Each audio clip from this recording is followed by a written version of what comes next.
मित्रांनो, तुम्हाला वाळवंट माहिती असेल. वाळवंटामध्ये एक वनस्पती येते. निवडुंग बोलतो आपण त्याला.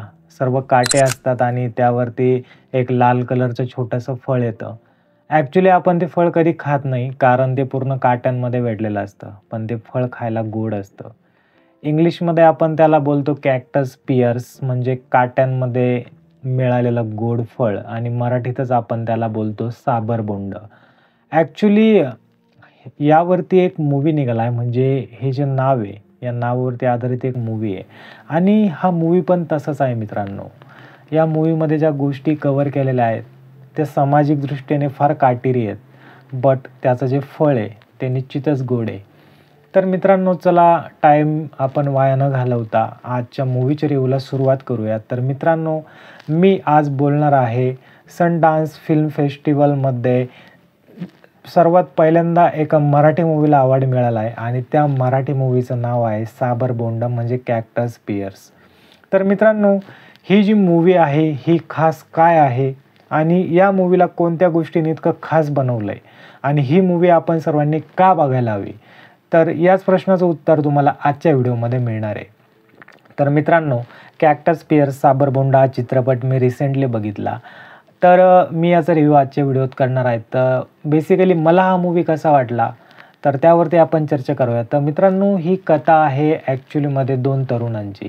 आपण प्रत्येक मूव्हीमध्ये बघतो त्यामध्ये एका मुलाची, एका मुलीची लव्ह स्टोरी आपल्याला बघायला मिळते. मी पहिल्यांदाच तुम्हाला बोललो आहे, की चित्रपट थोडासा काटेरी आहे, कारण त्याने अशा गोष्टींवरती बोट ठेवलेलं आहे, अशा गोष्टींवरती कोणी मूव्ही बनवत नाही शक्यतो, आणि त्यात मराठी इंडस्ट्रीने या टॉपिकवरती मूव्ही बनवलेला आहे.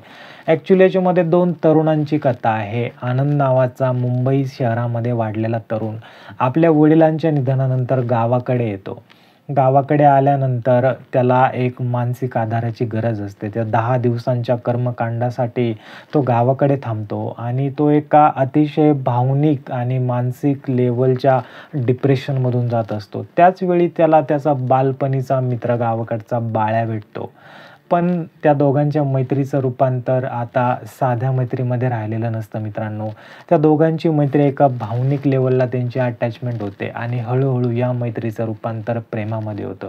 कारण आनंद आणि बाळ्या हे दोघं समलैंगिक असतात. तर मित्रांनो, हाच या मूव्हीचा मेन टॉपिक आहे आणि याच कारणावर इतकी सुंदर मूव्ही या बनवलेली आहे दिग्दर्शक रोहन कानवडे यांनी. तर खरंच त्यांचं जितकं कौतुक करावं तितकं कमीच आहे. तर मूव्हीमधले जे संवाद आहे, दोघांमधली जी केमिस्ट्री आहे, इतकी हळूवार आणि इतकी सुंदर रीतीने मांडलेली आहे. तर हा म्हणजे बघण्याचा विषय नाही मित्रांनो, हा मूव्ही म्हणजे एक एक्सपिरियन्स करण्याचा विषय आहे. तर काही चित्रपटच असे असतात का ते आपण फक्त एक्सपिरियन्सच करू शकतो. तर हा मूव्ही पण त्यापैकीच आहे. इंडिया आणि US प्रदर्शित हा झालेला चित्रपट तुम्हाला थिएटरमध्ये नक्की बघायला मिळेल.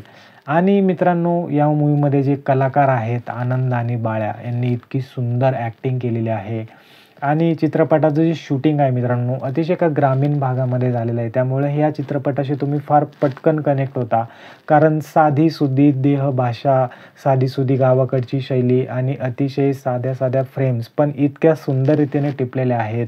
पूर्ण नैसर्गिक वातावरण, पूर्ण नॅचरल पशुपक्ष्यांचे आवाज, तर अशा पद्धतीचं पूर्ण एक सिनेमॅटिक टोन या मूव्हीने सेट केलेला आहे. त्या सर्व गोष्टी तुम्हाला मूव्हीमध्ये एक्सपिरियन्स करायला मिळतील. तर मित्रांनो, आत्तापर्यंत हा जर मूव्ही तुम्ही बघितलेला नसेल ना, तर या मूव्हीला एकदा जरूर बघा. एक छान, सुंदर आणि तरल लव्ह स्टोरी तुम्हाला या मूव्हीमध्ये बघायला मिळेल.